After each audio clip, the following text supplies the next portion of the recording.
everyone. I'm George Jackson, executive producer of GovExec TV. Welcome to Power Mission Success with Secure Collaboration.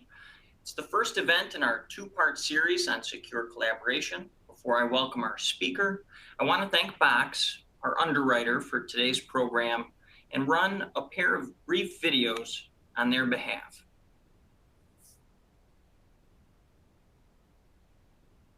Work is not a place. It's an action. It's the results you drive, the problems you solve together, and the value your content delivers. The right tools empower you to.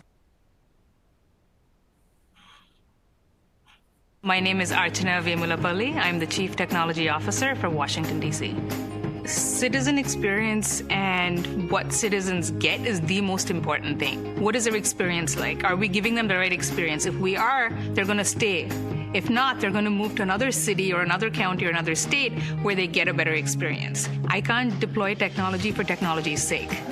But is that technology helping me deliver services quicker, faster, better? We have call centers that we manage, right? If I can leverage a skills environment to actually look at the logs, see what people report about, learn about it, and now improve service where you as a resident say, hey, guess what?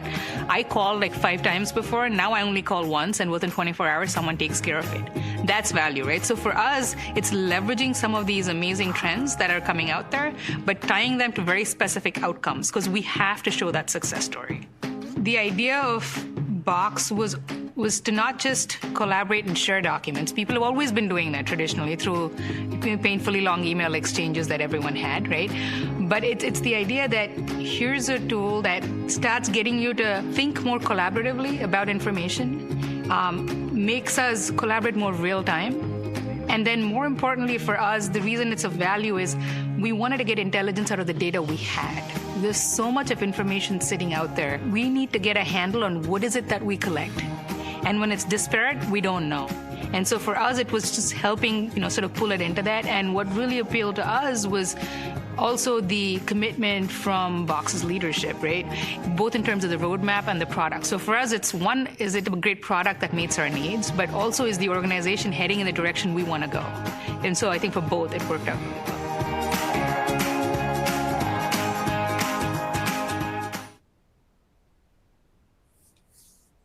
Always good to start a webcast with some upbeat music. Box, thanks again for underwriting today's program.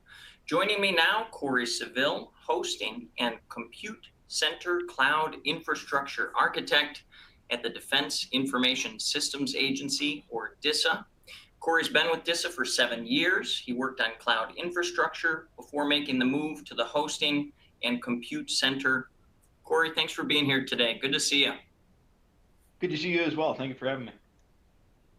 So let's jump right in. As a cloud infrastructure architect, you are responsible for building, integrating commercial cloud hosted solutions into the DoD network infrastructure. Did I say that right? Tell us a little bit more about your job. So I work for DISA's Hosting and Compute Center. We are one of 4 newly created DISA centers, and we merged a couple of different groups inside of DISA to become the Hosting and Compute Center.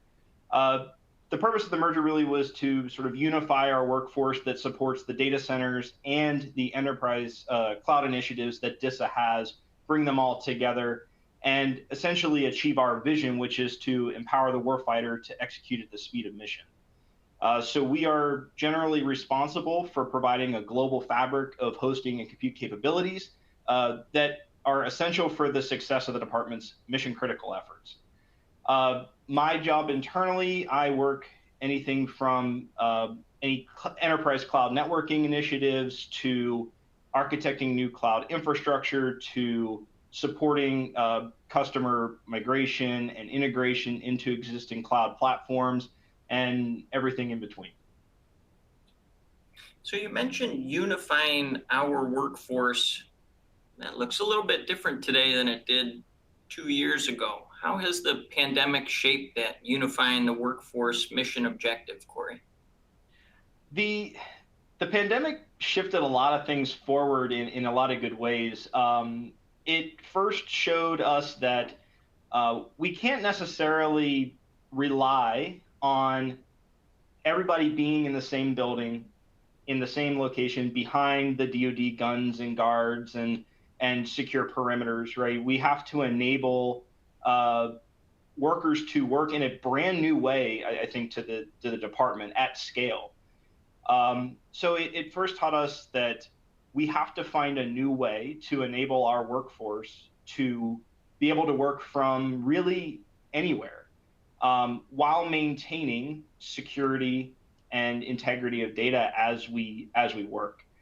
It also taught us a lot of things about how we treat our hosting environments, where they are, how they're architected, and ultimately how they integrate with our environment.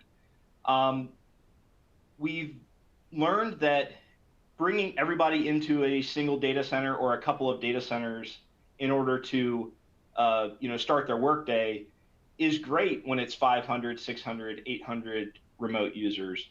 But when it turns into millions of remote users, that becomes quickly a large bottleneck and starts to really impact the way that we operate. So, it's taught us to diversify our workforce, diversify our locations of hosting, diversify how people are connecting, and forces us to take a good hard look at how we secure different data and different architectures in that new method of connectivity.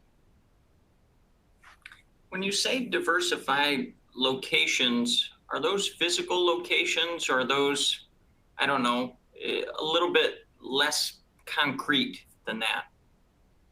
I think the goal is to be less concrete, right? One of the things that we talk about is unified hosting and compute, right? So the idea of whether you need to be in commercial cloud, on-premise, in a commercial software as a service solution, in a self-hosted or software as a service solution, no matter what the case may be, we have to support that type of framework to meet your mission needs. So I think the goal at the end of the day is to be able to adapt to whatever the mission requires, whether that be two locations physically on premise or two different commercial cloud service providers working in unison with a hybrid connected infrastructure, whether deployed out in the AOR, out in the area of responsibility, or directly in one of the data centers on premise.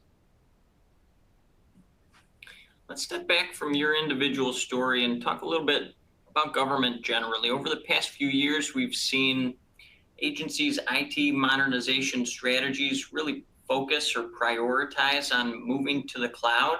You have been a leader, your agency, your organization has been a leader in that arena for DoD for a long time. What are some of the benefits that you've seen of, approaching cloud adoption at scale? So cloud adoption really does create a lot of optimizations and efficiencies in a lot of different architectures. So auto scaling is a huge benefit of cloud. When you plan a data center application, an application inside the data centers, you have to plan for the absolute maximum, the maximum amount of load that your application is going to be under, and you have to build to that. So if you're expecting your maximum to be 4 million users, you have to deploy the hardware and the application, the software and all of the resources to support 4 million people. But if your average becomes, 400 users a day or 2,000 users a day, you have a completely almost underutilized system sitting there churning and spending a bunch of money when you don't need it. So auto scaling, where if I'm 200 users today and I spike to 4,000, I can spin up those servers on demand, deal with that utilization, and then spin them back down and reduce my cost. It is a really good benefit from a cost savings perspective. In addition, the just pure reduction of cost by not having to support a bunch of your own data centers, right, to support your applications. If you can move to cloud, put them in someone else's data center, and sort of focus your data centers on particular applications, or downgrade them, minimize them, or get rid of them, has obvious cost implications. But one of the things it has done, I think, at the end of the day, is provides us with the ability to become more flexible. And that can be flexibility from what kind of apps we need to deploy and when, to where we deploy them and how fast we can deploy them. As we get more adoption, as we continue to grow, I think our time to deploy an app changes. I think our time to remediate issues changes. And I think our time to meet mission need greatly decreases as we embrace more of the automation and cloud-like feature sets that the cloud providers provide at this time. It's a great answer. I mean, you talked about flexibility, you talked about cost savings. What about the people aspect there, Corey? It sounds like you've already witnessed a pretty fundamental change in operations. Has that allowed the personnel, your colleagues, to focus on different things? Yeah, it's been an interesting world as things shift, away from the standard method of operation when it comes to, like a systems administrator, for example. We have a saying inside of our environment where we uplift the workforce, right? And the idea is that, there is a fear sometimes, just in my personal experience, of as cloud comes in, some jobs that are being done by individuals may change, and there's a fear of, well, am I going to lose my job? Is this, this is what I do today. Does this really make sense in cloud? The thing to remember is that the jobs don't leave, they change, right? And the adaptation of those systems administrators to now look at how cloud is managed and basically see that while it's different, it's not foreign. And the ability to adapt to that slight change of how you manage a system enables you to learn more as you go and actually uplift yourself from a knowledge perspective, and be able to support more things, be able to become more flexible, and do more, see more, and learn more all at once. Let's talk a little bit about the promise of the cloud, some hurdles that you may have had to overcome in that journey of the past 2 years to really start to reach that potential that you're talking about, auto scaling. What have you had to overcome, Corey? One of the largest concerns and problems that comes out of migrating applications to cloud is the optimization of the application itself. A lot of people, think that when they move an app from on-premise to cloud, that they're immediately going to see benefit of the cloud native capabilities. And to a point, they're right. But in order to take full advantage of cloud as a whole, the application that you're moving from on-premise to cloud has to be either re-architected or optimized to use those cloud capabilities. Data centers didn't necessarily have the idea of auto scale or just-in-time resourcing, and some apps aren't able to take advantage of that right away. So the lift and shift model of moving things, taking things on-premise and just making a one-for-one copy of them out in cloud doesn't necessarily provide you with that benefit. So optimizing your application and making sure that it can take full advantage of the cloud capabilities is the first point. The other point that we've worked to overcome is how you treat commercial cloud when it comes to isolation. And what I mean by that is, when we started this, we kind of, cloud was a little unknown. We didn't know how it was going to integrate into our networking infrastructure and how we operated. So we kind of put it on a little bit of an island, and a lot of checks and balances put in place to ensure that every connection was monitored, everything was looked at before it entered or exited our perimeter. And the challenge that creates is you tend to, when you isolate an app like Commercial Cloud, where it's not just one application, it's a suite of services and frameworks and architectures, it becomes extremely burdensome to individually open every single thing or tweak every single knob to make that application work. So this is where we've learned that security has to be adjusted for Commercial Cloud. It doesn't have to be downgraded. You have to look at it in a different way. So instead of focusing on, well, what they call the castle and moat, idea, where everything inside my little area is what I trust, and everything outside of that stays outside the castle, and I put all the defenses up, and I open little tiny windows when things need to come in.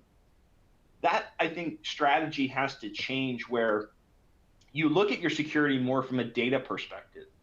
Instead of saying, you're outside my network, I don't trust you, to, well, okay, you're outside, but who are you? What are you? What are you trying to get? How are you trying to get there? And taking all of that information into account to then determine, do you get access or don't you? So I think that the second thing we're working to overcome is treating cloud as an extension of our enterprise infrastructure while maintaining the security and integrity of the data, both in those cloud environments and on-premise, that has to play that hybrid role with integration with those cloud providers.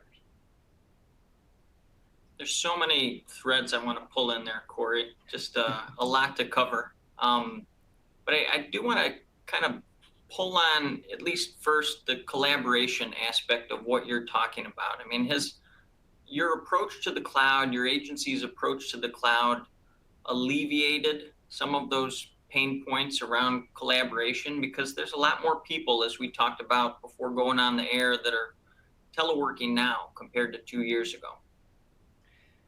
Yeah, so I think one of the problems that we initially ran into when we deployed the commercial virtual remote environment was that in order for collaboration to work effectively, you have to have a centralized means of authenticating individuals.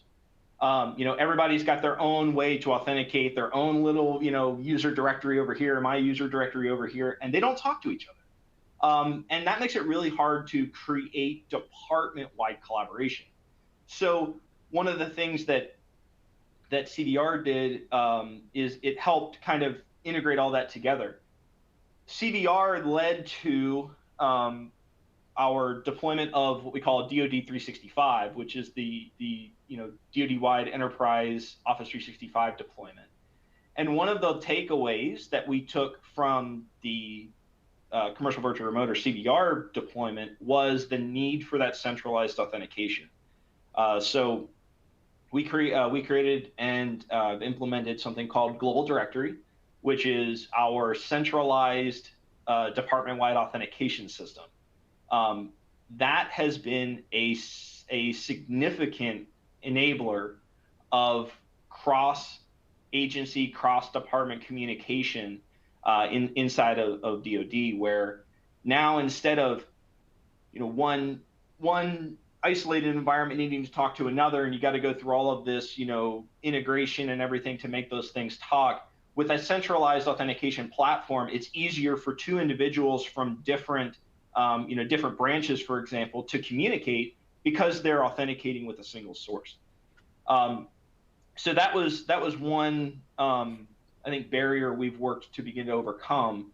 But essentially, I think the biggest things we still look at from a collaboration perspective are, how do we take all of the department's collaboration needs, all of the data, and all of the different mission requirements and everything like that, and how do we integrate them all together?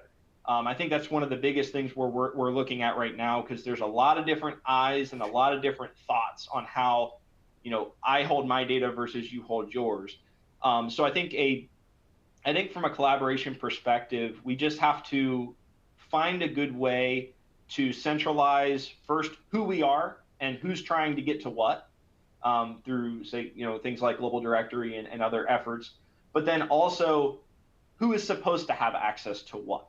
Right. And that goes, into really a tagging discussion and other different things to make sure that the data is enriched with different requirements around access. But I think from a collaboration perspective, is the more that we continue to integrate with each other, the better off we're going to be.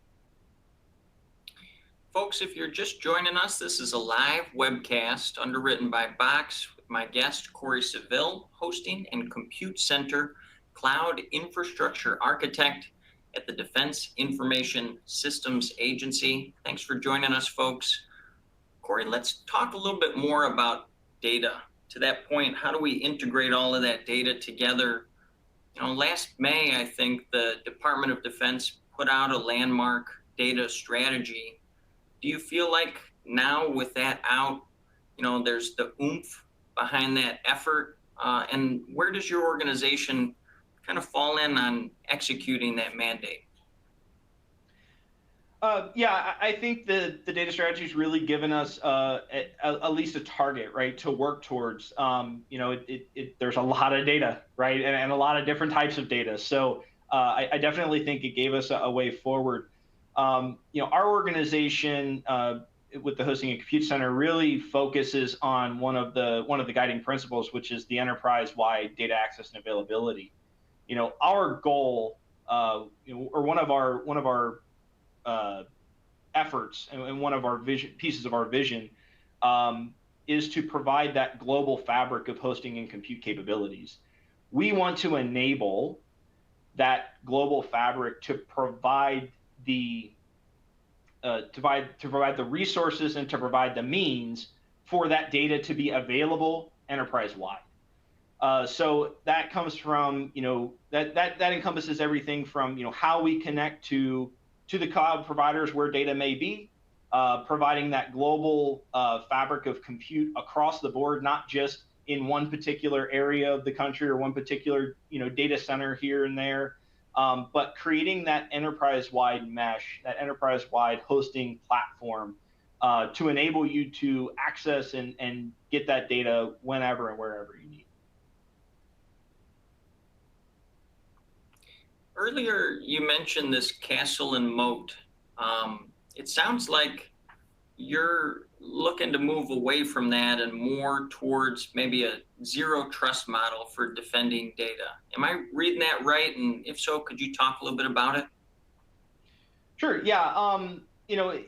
In my experience, and as one person's experience, what I see out of this is it is becoming more difficult to defend applications and infrastructure using the castle and moat strategy. The pandemic taught us one thing, and that is that if you're outside the wall, it's extremely difficult to get what you need to do done.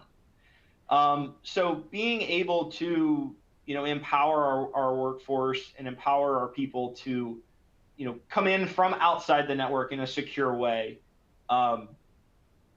is key. But by doing it through the castle and moat structure of, I bring you into a data center, I make you look like you're coming from that data center and going to whatever you need.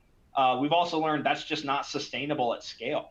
It's a large undertaking to support that many users coming in that fashion. So moving towards things like zero trust, or the Secure Access Service Edge or the SASE framework, where you're creating a combination of connect to me in any way possible, combined with, now that you have connected to me, I'm going to use my zero trust architecture infrastructure and my enriched authentication data to determine who you are, where you are, how you're connecting, do I trust what you're connecting with, how did you authenticate, and what are you trying to access? And through a centralized platform, determine, well, it meets these criteria, that person can now have access, or they meet the criteria, but I don't trust the way they authenticated, so I'm going to give them limited access based upon that. There's so many things that can happen with zero trust that can help enrich the way that we do security across the board. So I view that as a need at some point to be the new way, essentially, of authenticating. And I know there are efforts across the department in making that work.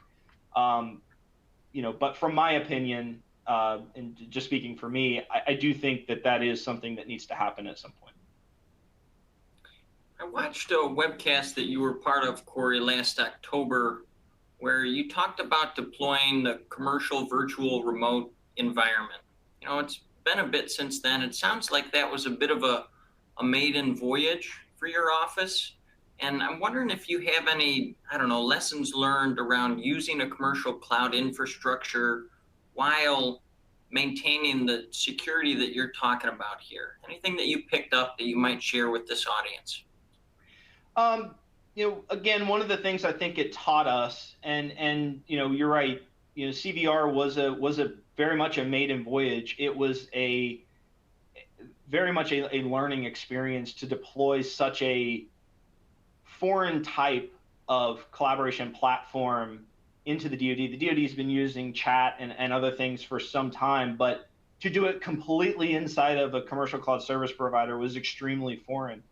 One of the things that I think we learned the most from it was that extremely smart and extremely integrated security analysis systems become very, very important. It is almost, I think, impossible at scale for a human to accurately defend by themselves an entire enterprise network or an entire enterprise, deployed application. I mean, we're talking millions of users accessing it from all over the world at different times, doing different things. It's extremely hard for a human to do that all by themselves.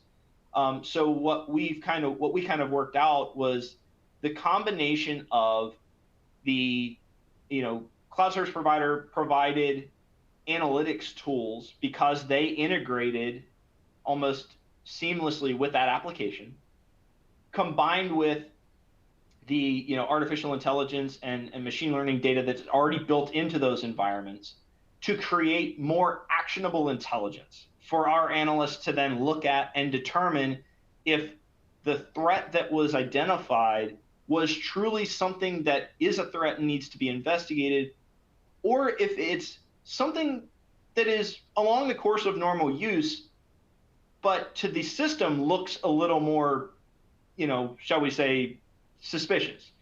But if the human can come in and put context around that data.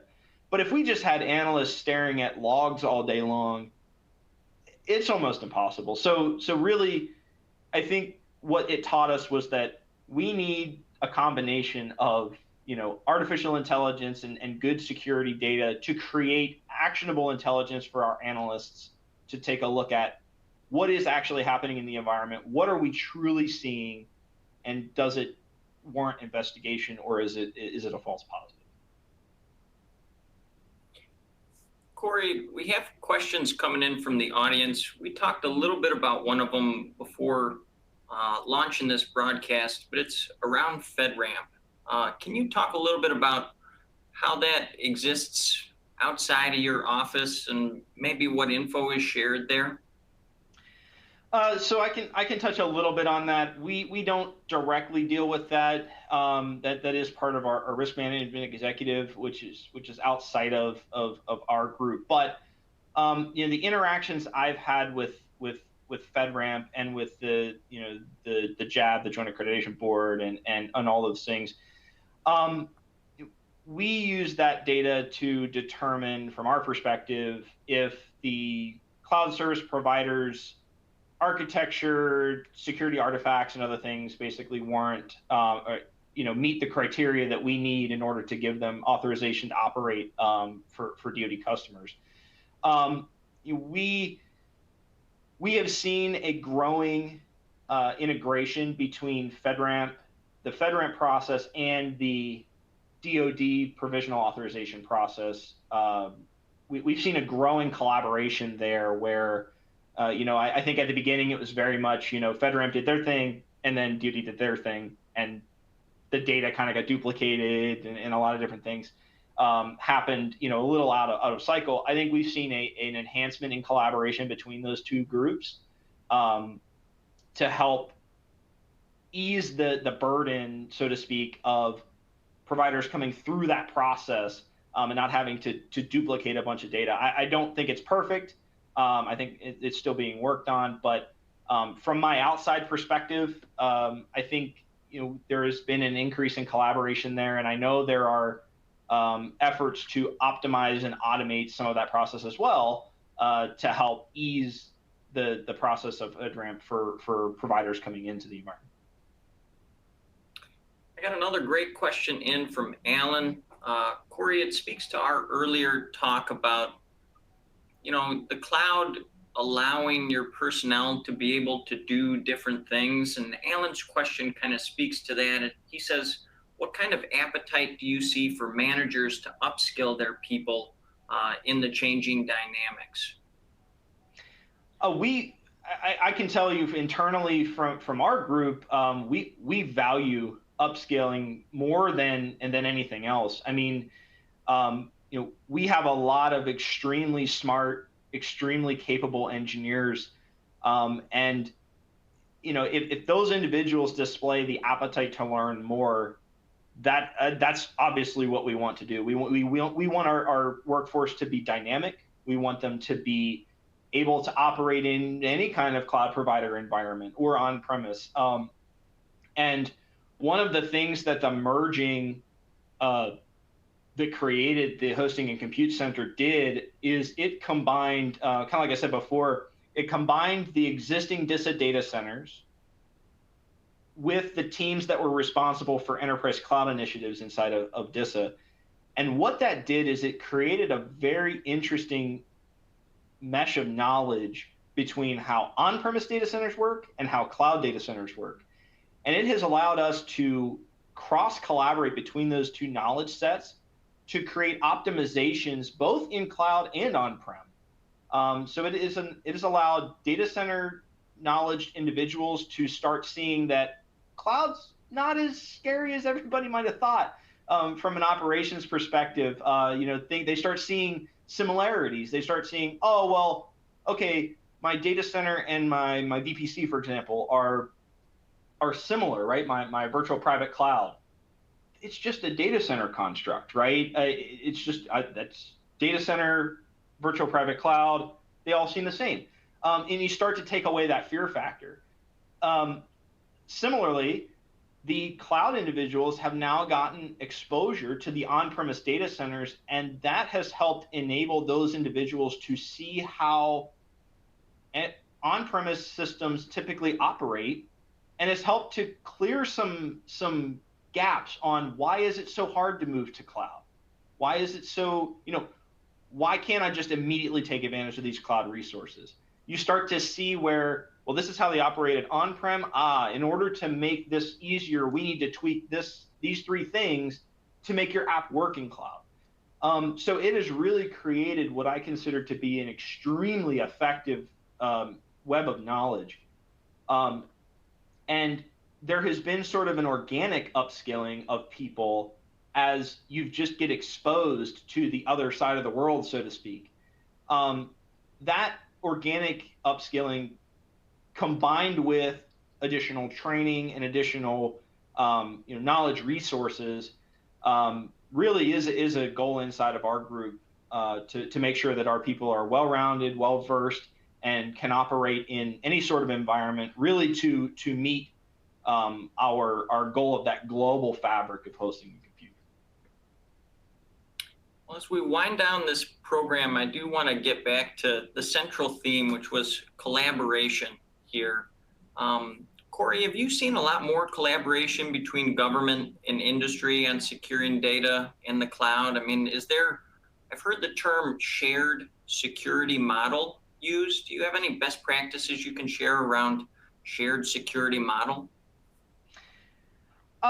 Yeah, I think the shared security model is good, right? I mean, it's first of all, I think there needs to be understanding between both parties, both I'll say government folks and the cloud service provider on how security is done in those environments, right? Because the cloud service providers, they're the experts in their environment, right? They know their environment, and I do think that's what FedRAMP and the DoD provisional authorization process are there to do, right?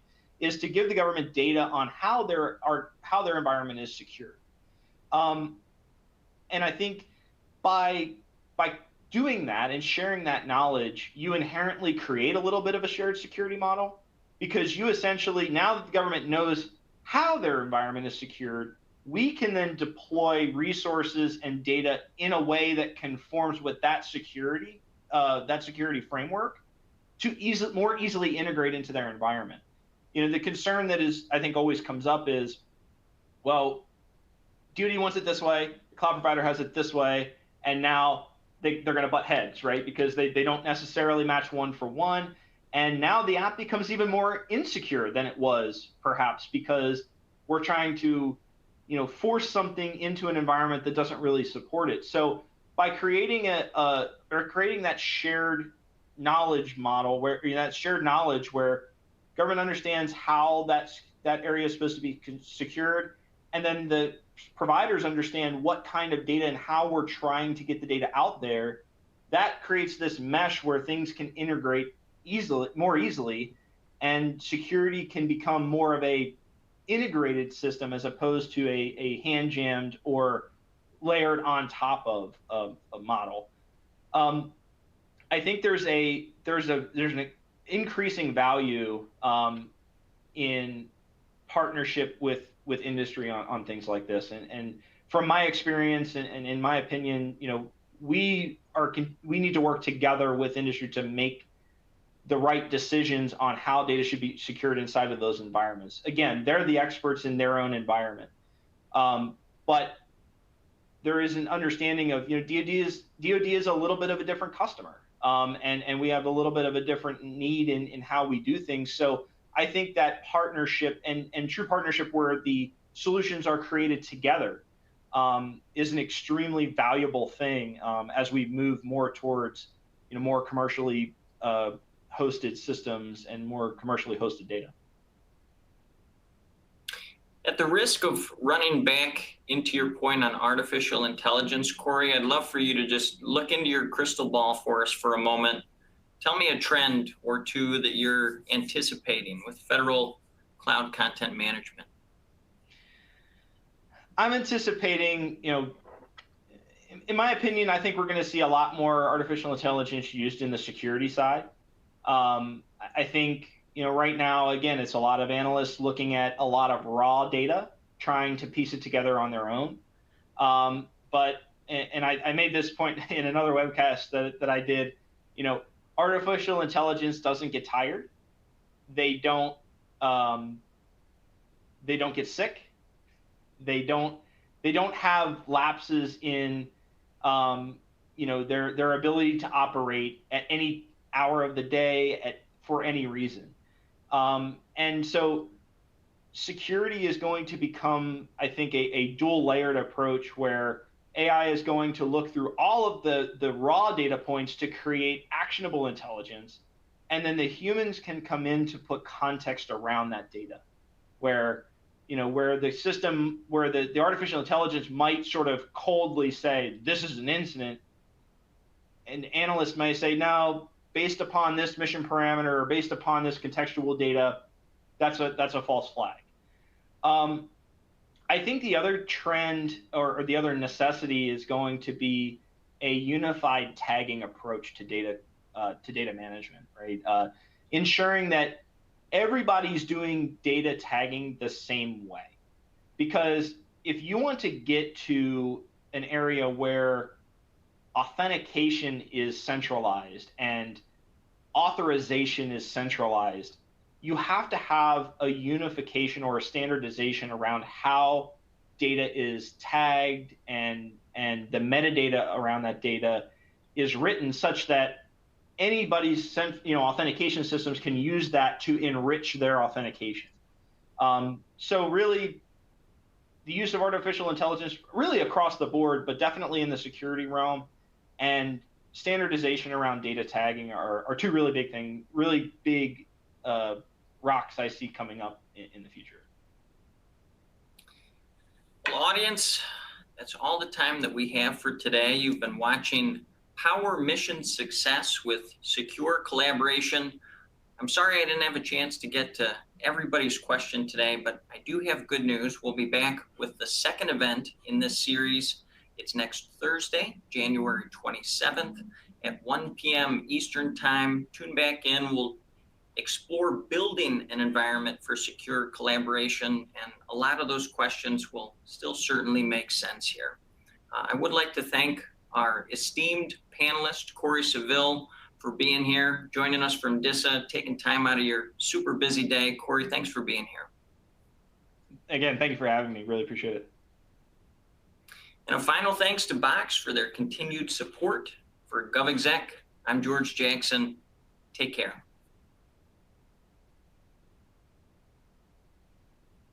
Work is not a place. It's an action. It's the results you drive, the problems you solve together, and the value your content delivers. The right tools empower you to take action.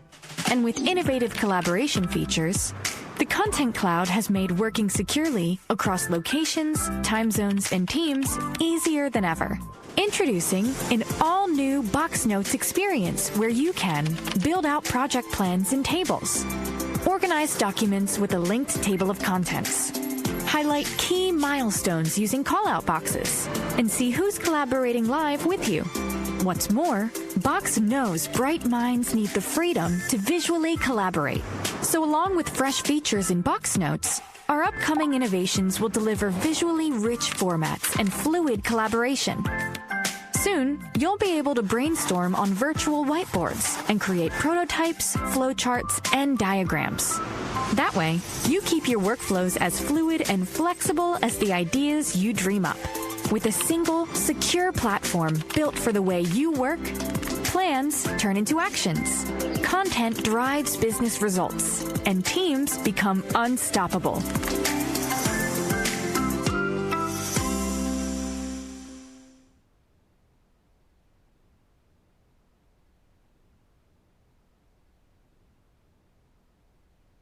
My name is Archana Vemulapalli. I'm the Chief Technology Officer for Washington, D.C. Citizen experience and what citizens get is the most important thing. What is their experience like? Are we giving them the right experience? If we are, they're going to stay. If not, they're going to move to another city or another county or another state where they get a better experience. I can't deploy technology for technology's sake. But is that technology helping me deliver services quicker, faster, better? We have call centers that we manage, right? If I can leverage a skills environment to actually look at the logs, see what people report about, learn about it, and now improve service where you as a resident say, hey, guess what? I called like 5 times before, now I only call once, and within 24 hours, someone takes care of it. That's value, right? So for us, it's leveraging some of these amazing trends that are coming out there, but tying them to very specific outcomes because we have to show that success story. The idea of Box was to not just collaborate and share documents. People have always been doing that traditionally through painfully long email exchanges that everyone had, right? But it's the idea that here's a tool that starts getting you to think more collaboratively about information, makes us collaborate more real time. And then more importantly for us, the reason it's of value is we wanted to get intelligence out of the data we had. There's so much of information sitting out there. We need to get a handle on what is it that we collect. And when it's disparate, we don't know. And so for us, it was just helping, sort of pull it into that. And what really appealed to us was also the commitment from Box's leadership, right? Both in terms of the roadmap and the product. So for us, it's one, is it a great product that meets our needs, but also is the organization heading in the direction we want to go? And so I think for both, it worked out really well.